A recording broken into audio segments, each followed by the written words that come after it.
Actually, really good. So I can't believe it, but I'm actually here on day 3 of nothing but fruits. And so what? Thursday, Friday, Saturday.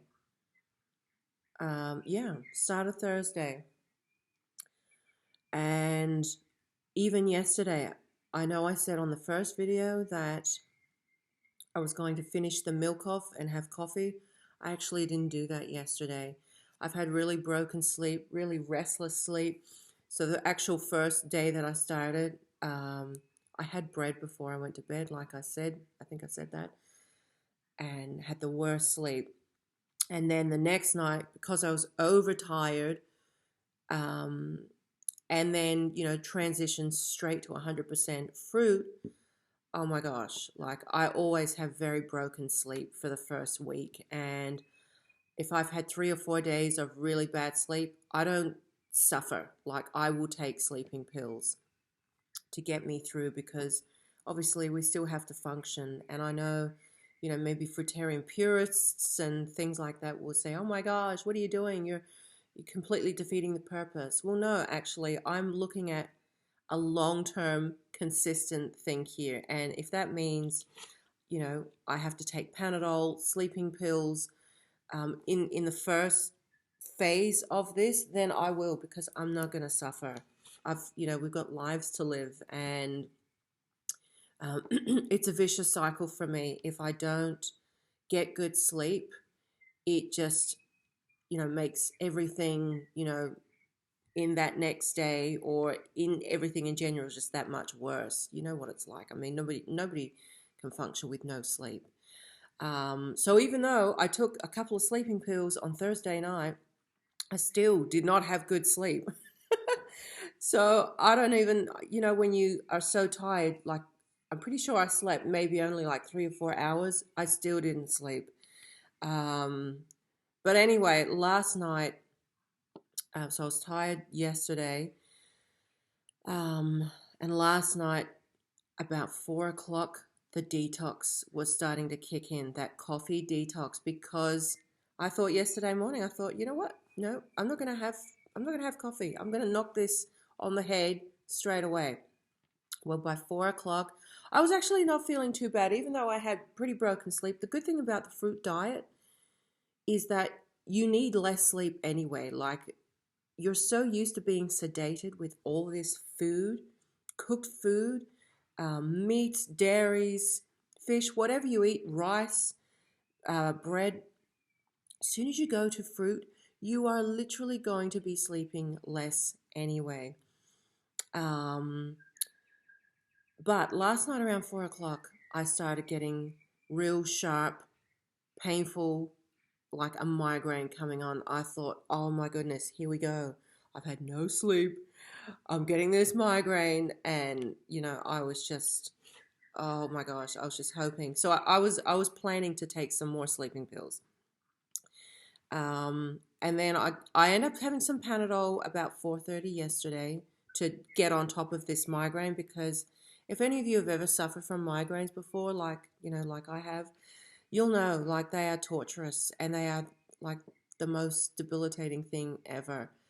And I'm comatose. I can't move with them. I can't even open my eyes. In fact, my eyes started to ache so bad.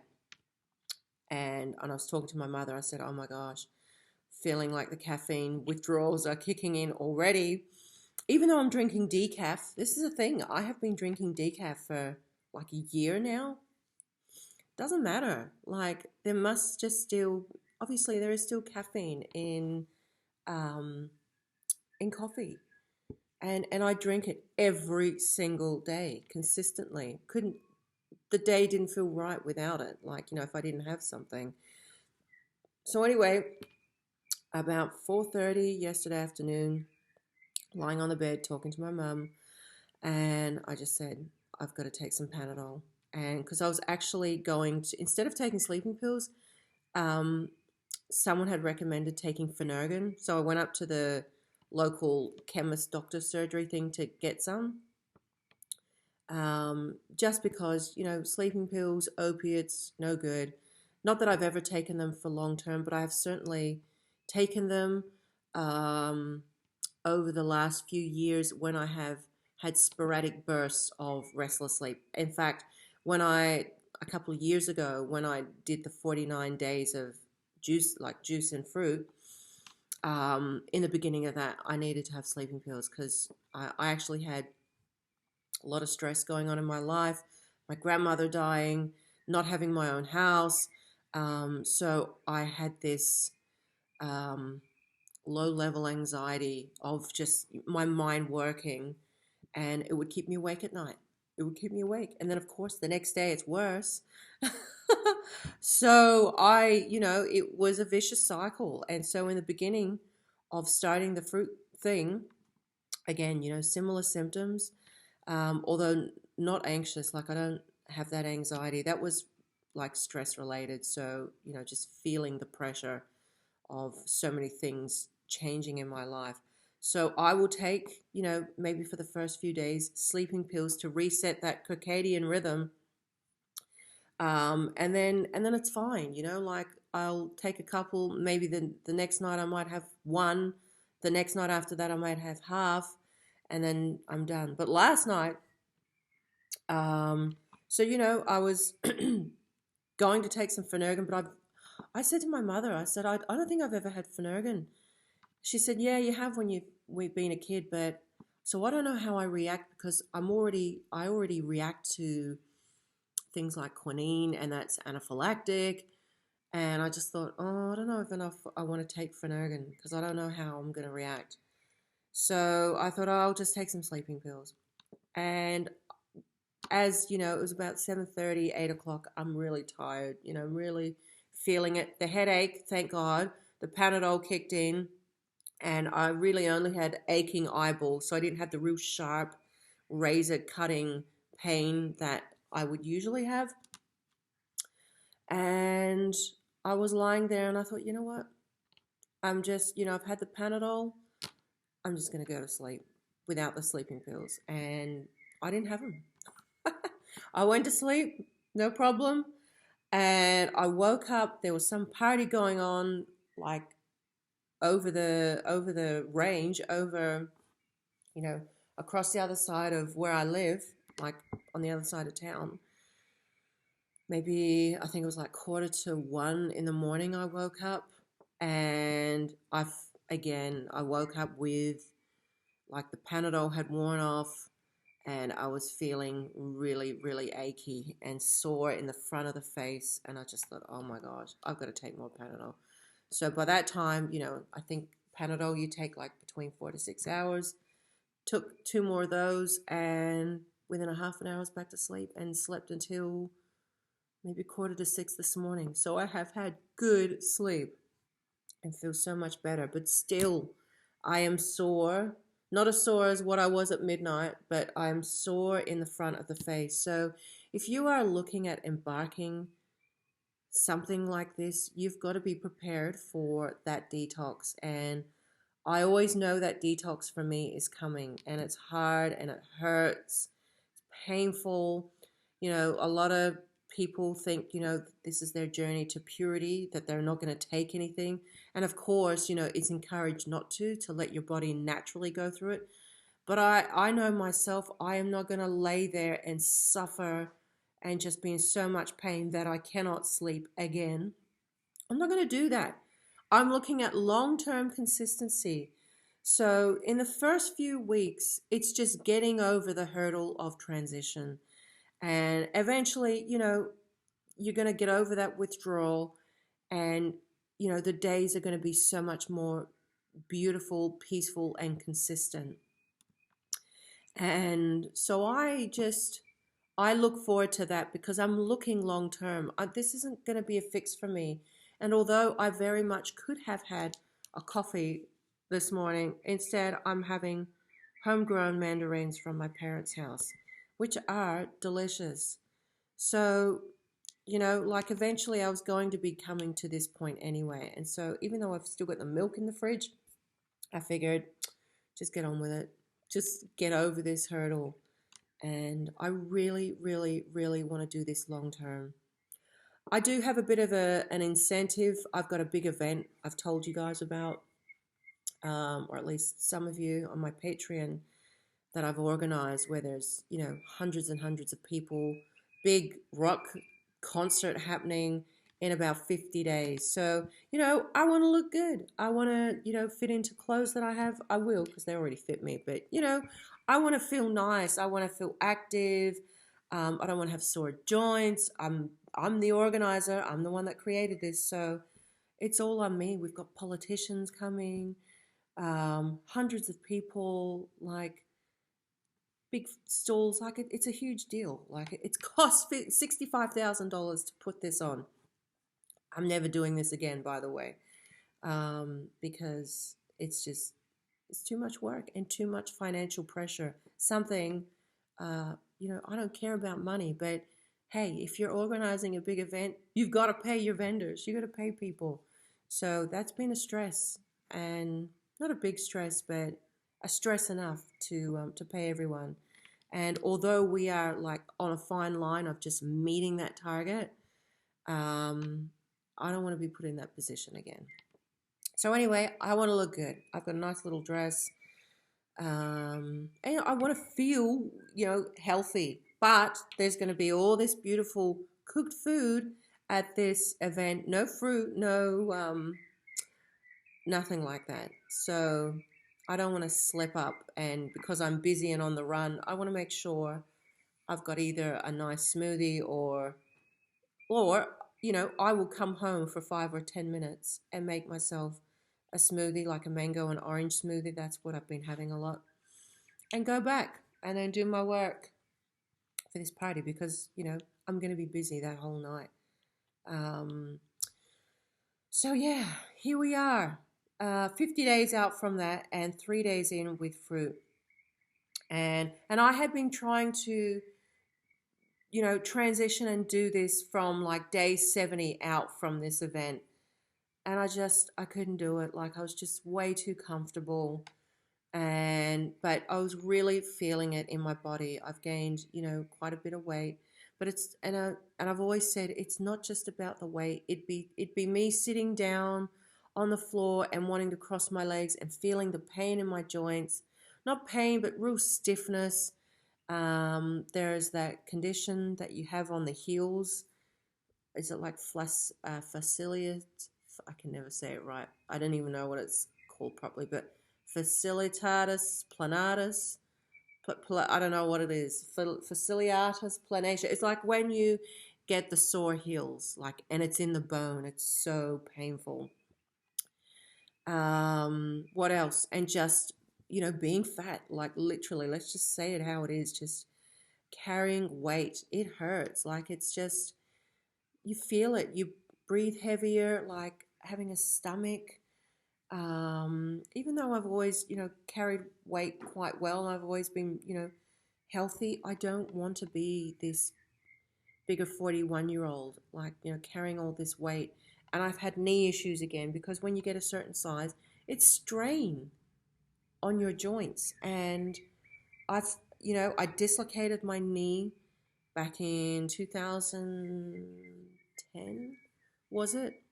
Can't remember, 2010. And playing tennis just across the courts here. It's never been good since. It's always had weakness ever since. So I want to, try and heal that and help that. And I actually did a healing session on myself yesterday afternoon for about 40 minutes. Lying down, getting my white hankies and doing healing, putting some more light in my body, asking God to fill me up, working with Lord Jesus. So, feeling, and again, this whole transition, all this on every kind of level has kind of kicked in for me. And I'll make a video about that with, because I know there's a couple of you that have been asking, and wanting to keep updated with that transition. So, and I share that on my Patreon. So lots of things are going on. And so third day, it, it's it's only 3 days, but I already feel a difference. And you just feel, how I describe it is I feel like a deflation. I feel um, my body is literally deflating. Um, it was hot yesterday, but since I've been eating fruit, I don't feel that pressure that I felt in my head, like blood pressure. That's how it feels, is that when I eat a cooked food diet and I'm heavy and it's hot, I literally feel my body feeling pressure. Like I feel pressure. So I guess that's blood pressure. I don't know. I don't know what it is, but I feel pressure. However, I did not feel that yesterday. And it was hotter yesterday than what it has been. It's meant to be hot again today, but you don't feel that. Your body temperature changes when you consume fruit. So there are huge changes going on, and it's only 3 days. And this is long term for me. So this is why I'm saying in the beginning, like if you guys are inspired to do this, obviously I'm not posting this video until I am further down the line. But this is for my own record and to be completely authentic and honest with you guys with how I've experienced my transition, and to share it with you, and to let you know how I did it. And the main thing is just being consistent. And what bothers me about this diet now is that the raw vegan movement and veganism, it's just so saturated on social media, and that puts me off so much. So I've actually deleted Instagram on my phone, even though I've still got my accounts. Don't send me messages on there because I'm not checking. I don't even have the Instagram app on my phone right now. There's just such a saturation, and it's a real group, and it's almost like a religion in itself, is that, oh, I'm a raw vegan, or but you consume honey or salt. There's a lot of kind of automatic judgment around that as well, and I don't want to be a part of that whole thing, that whole, like, I know everybody's not like that, but do you know what I mean? I don't want to be following that trend. I've never been someone that follows trends. I've always just done my own trend, followed my own trend, and done my own thing. And I'm looking for the long term. So a lot of people, when they start this, they get really excited, and they just cut out everything straight away. And then you find out by week 4, which is in my case, um, usually you start craving things. So, a lot of people don't, though. Some people can just breeze through it and be okay. But for me, when I've had a lifetime of cooked food and being pretty healthy, like I've never really had major, health issues. Um, I'm not someone that has to consistently take pills in my life, or I'm like needing to take like longevity pills and things like that. Like allopathic medicine has its place when it's needed, but I'm not someone that has had to depend on anything like that ever. Have had some injuries, have done some dumb things to my body with regards to cosmetic surgery, um, like injections in my butt and things like that, which I am regretful of. That is one thing I am regretful, but I've got to live with that. And that's one thing, which, are like, I've had them since 2000, gosh, when was it? 2010, 2010 maybe. I was in a really kind of hard place in my life, self-acceptance, being heartbroken, being dumped, and nobody's been more critical about me than myself. So, you know, like, don't think I've already not noticed, you know what I mean? If someone says something awful, or I'm rejected or being dumped, like, don't think I've already not given myself a hard time first, kind of thing. So that was always a huge um, acceptance issue I needed to get over. And thankfully, I'm over that now. And but I still have to live with the consequences of doing something so stupid like that. But not the only one. Look at the world. You only have to see how everything is on social media, and it's such a, yeah, it's a so social media can be a really uplifting place, but it's mainly a scary place, and people are looking more and more ridiculous and moving away from being natural. And I'm not people can do whatever they want, truly they can. But I just think, like, we're so blessed to be here and living and having a good physical body. We need to learn to love ourselves just as we are, and I've had to go through that journey, and I'm sure many of you have had to go through that journey as well. So yeah. Anyway, feeling good, feeling pretty tired though, like just the detox now, like having really good sleep last night. And it's a big weekend. Like, oh my gosh, one of my girlfriends out on a station. It's going to be such a messy weekend. It's the Golf Classic. I actually did a video on this back in 2017. I actually filmed it out there, and it's like the biggest, messy, drunken, just crazy, you know, a real boganish party. It really is. And it's just people getting absolutely blind drunk. It's dusty, it's hot, it's dirty, it's just debaucherous. And I'm only going out there because she's one of my good friends that I grew up with all my life from kindergarten. And I just offered to help. And she's like, oh, well, I'm going to put you on the bar. I'm like, okay. I said to her, if you're going to put me on, to work out there, I said, don't put me on late, because you know me, I'm not going to be there late. So, and it's starting already. It started last night. People started turning up last night. So it's like a 3-day bender of drinking and just playing, outback golf. And it's going to be so hot tomorrow. It's like 36 degrees tomorrow. It's already hot today. But 36 tomorrow, and they're out in the hot sun from like 9 o'clock in the morning until like 5 at night. They're going to be drunk by 10 o'clock and just so hot and tired. And oh my gosh, I can't think of anything worse. But that's how people live out here. Not everybody, but that's the culture. This Australian culture is like, people drink, people love football, cricket, all the things that I don't have. I don't care for these things.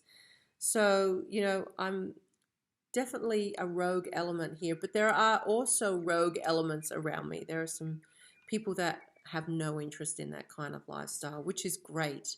And, we've always kind of gravitated towards each other. And like, I've got some really good friends, new friends, that although I've known of them around in years before, they're gardeners. And so they'll come over, and all we talk about is just plants and flowers, and it's just full on garden conversation, which I absolutely love. Um, and we inspire each other. We come out, and I would love to do like a little tour of my girlfriend's home, like her garden.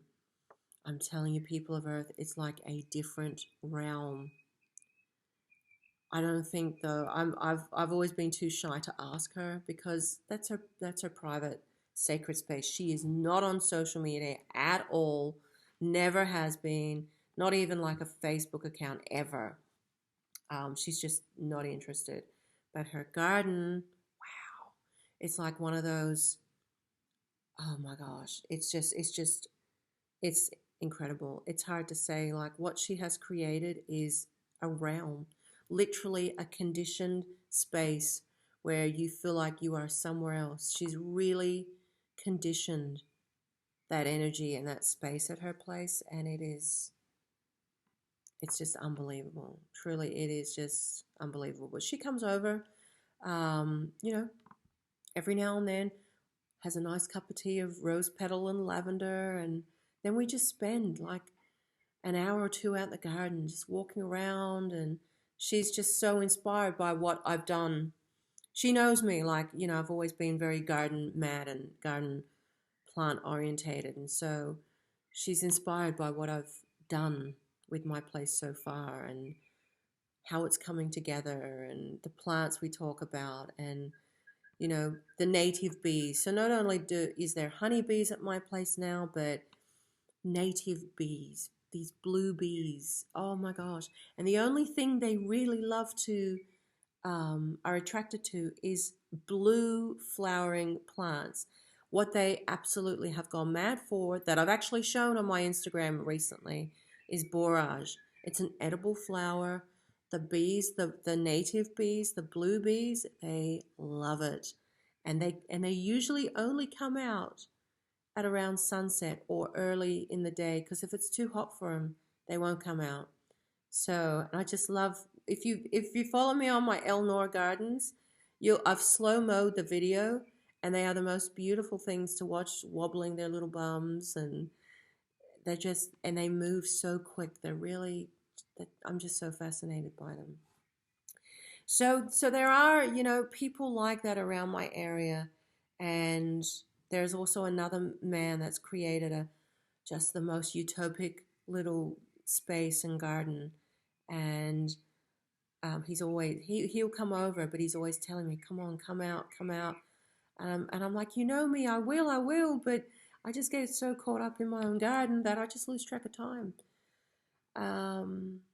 And actually, on a fruit diet, it's actually easier to be out in the heat in your garden. You don't have to worry about sunburn, cancers, moles. That's the beautiful thing about it. And I remember when I was eating the cooked diet, I just thought, oh my gosh, I don't want to spend too much time in the sun because, like,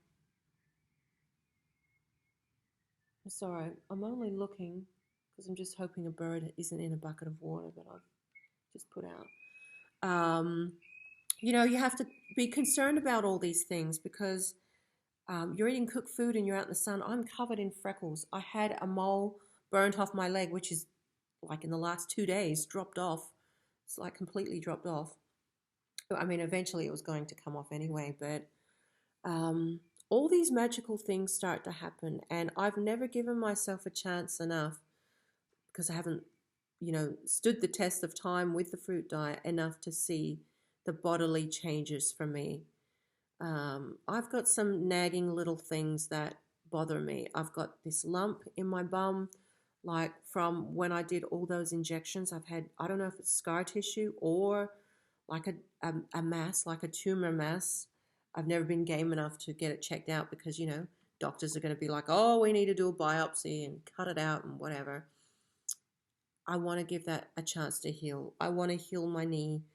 I want to, whatever is going on in my body, I want to just fully cleanse. And I'm not at I'm not at the stage where I'm ready to go so hardcore with it that I'm going to do like a 90-day juice fast, because even I've noticed, like, and I'm not judging here, but Joe Cross, who is so famous for doing the 60-day reboot juice thing, he did the reboot juice thing, and I think maybe he maintained it for a little while after, but he went back to a, like that standard diet, and you could tell, like you can just tell a fruitarian, someone who is just absolutely consistent with it, and someone who is not.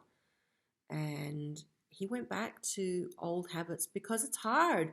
It is hard. It's no joke. Like, you're surrounded by this consumerist cooked food world, and I know, like, I'd be the only one in my area doing it, but I hope I can stay consistent enough to do it, and then, perhaps have other people around me that will want to eat more fruit because they see the difference it makes in me. And even when I did it the last time, my father was, I think he was inspired by how well and healthy I looked, even with 49 days.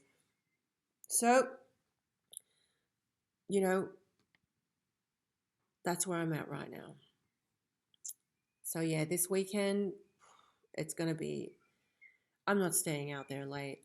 Like, my girlfriend asked me if I'd come out tonight, and, they're going to be sitting around watching football, getting drunk. And I don't mind catching up with everybody, but I expire after about an hour, but I don't think I'm going to go out. I feel like this is a bit of a sacred time for me, this transition, this detox, and I want to be gentle with myself. I don't want to be out in that energy, picking up all those juju vibes from everybody. Like, I'm so sensitive to energy as it is. One night out there is enough for me. And even that's going to be limited. I'm not going to spend hours out there. So, that's where I'm at. So I'm going to have some breakfast now. Wow, 31 minutes, this video, gosh. Anyway, it's raw, authentic. It's how it's going to be. Sorry, I feel like I'm going to sneeze. That's another thing. There's so much pollen. So much pollen around my house. I have had hay fever and sinus, but that's the time of the year. So just keeping it authentic, letting it roll out. And I'm going to upload this, but it's not going to be up until, I hit at least 50 days. So after this will be public, after that big event I have, it's a Christmas pageant and a rock concert. We've just had the best Christmas pageants and then big parties and concerts on the Oval ever since I was a kid. And so that was what inspired me to do it this time, because this town has been pretty much demolished by our government. And, a lot of houses have been gone. A lot of people had to move when the coal mine closed down. There's a video with me revisiting my childhood house. It was me talking about the Aldebaran man. That experience, that's in the video of me in my old house. And, this is where we're at. So lots of things have changed here. And the government has come in. And so basically for 8 years, there's been nothing like of this magnitude, like a big event like we used to do. So many past residents are coming up for that, hundreds and hundreds actually. So that's going to be a wild weekend. And then one of my girlfriends who's not into this stuff at all, the garden one I was telling you about, she's just like, what the fuck are you thinking? Why would you do this? Why this just, this is nothing that you resonate with. I said, yeah, but it's kind of for the community and to bring everyone together, and nobody else, kind of has bothered to be enthusiastic enough to do something. And I know I can pull something like this off, so that's why I'm doing it. And just to bring everybody together. So I used to do events, like when I worked for these rich people in America, I was doing events for them, planning big parties. And although I didn't have that financial stress because I had a limitless account, I could literally spend whatever I wanted to get the party or events, the best. But this has been more of a challenge. Anyway, day 3, early days. But I want to record this because I don't want to be at this spot again. I want this to be the last time that I'm here and, having to go through withdrawal again. And I want this to be the last time that I'm, coming back to this diet, because I want to be consistent with this for the rest of my life.